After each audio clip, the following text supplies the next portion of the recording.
Within thermodynamic analysis, we will also be looking at properties, and we'll be using properties extensively throughout the course. So let's take a look at the different types of properties that we will be dealing with.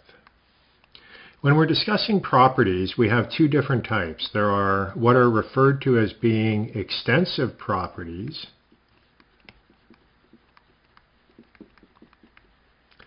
and these are essentially properties that are dependent upon the mass or the size of the system.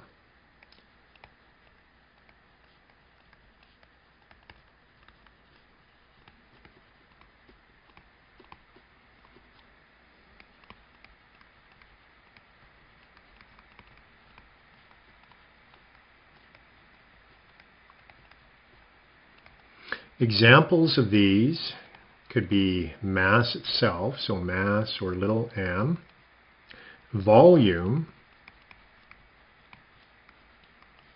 or total energy.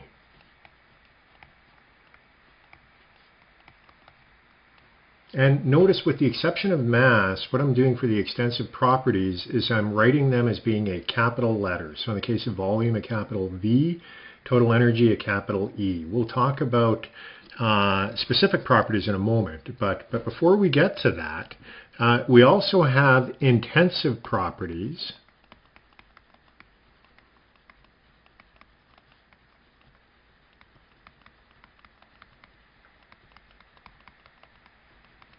And these are properties that do not depend upon the size of the system.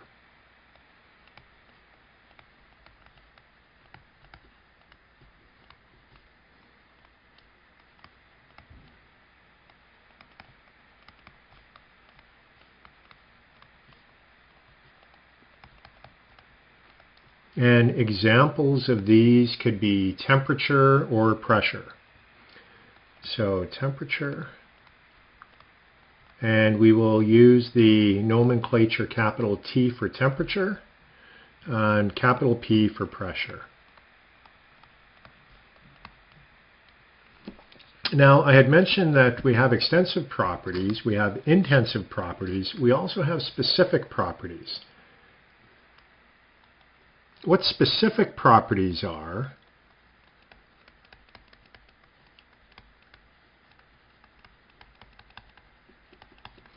is they are basically just extensive properties per unit mass.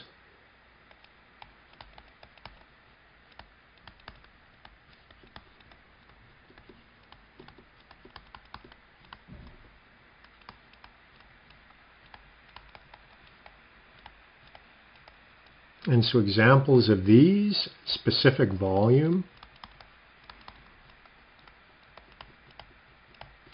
and here we use a little v. Don't confuse it with velocity.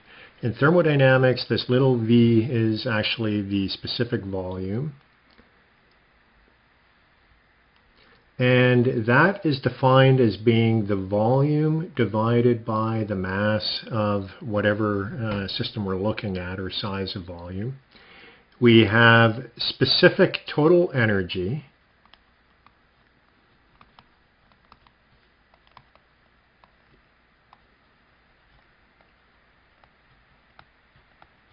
And here, that is little e, which is the total energy expressed as a capital E divided by mass.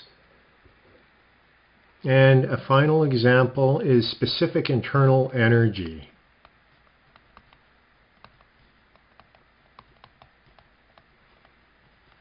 Remember, we looked at internal energy when we were discussing the first law, and here we use a little u. All of our specific properties will be little letters, so little u. And then the extensive property would be capital U for internal energy divided by the mass.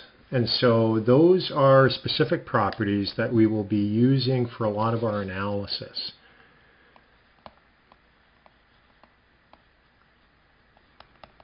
So we use properties to describe the state or the system itself. So a system is described by its properties.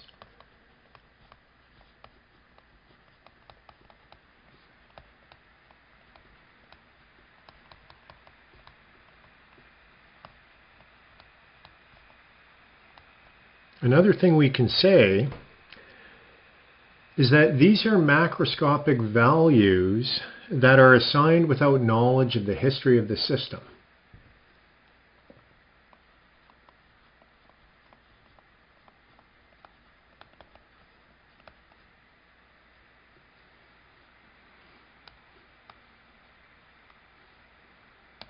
So they're macroscopic characteristics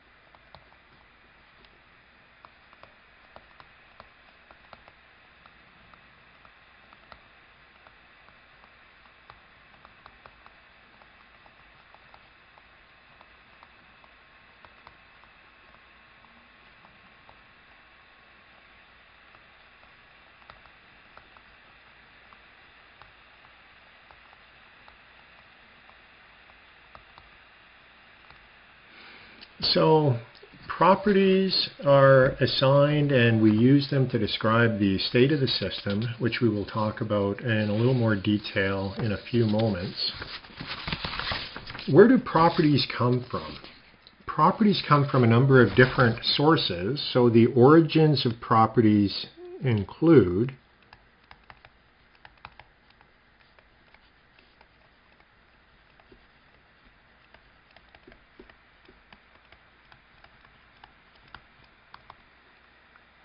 we can have properties that we directly measure. Examples of these could be pressure and temperature. You have a pressure transducer, you have a thermometer.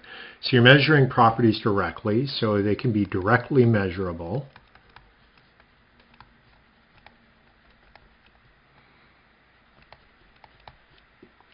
A second place where we can get properties is they can be defined by the laws of thermodynamics. An example of that is entropy, which we will look at later on in this course.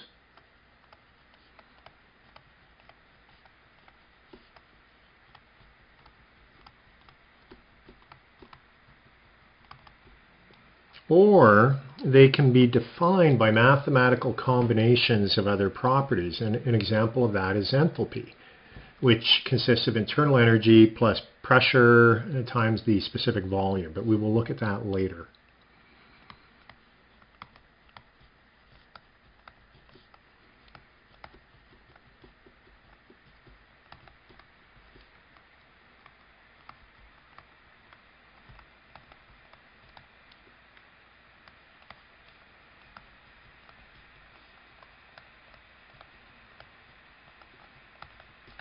So those are properties, and they are very important within thermodynamic analysis because they are what we are using to do a lot of our analysis. We're looking at describing the state of a system within analysis, and we use the properties to do that. And then we also use the properties to calculate different aspects within systems. So the next thing that we're going to look at is we're going to look at states and processes.